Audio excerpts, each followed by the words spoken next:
Gemma, I'm a librarian here at Museums Victoria, and this is one of my favourite items in the library collection. This is the Aurora Australis. This is the first book that was ever published in Antarctica. It was published between 1908 and 1909.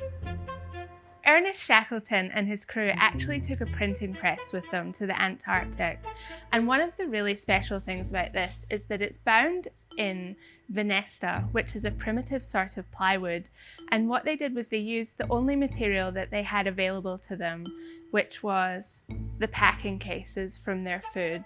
So our copy has chicken printed on the inside.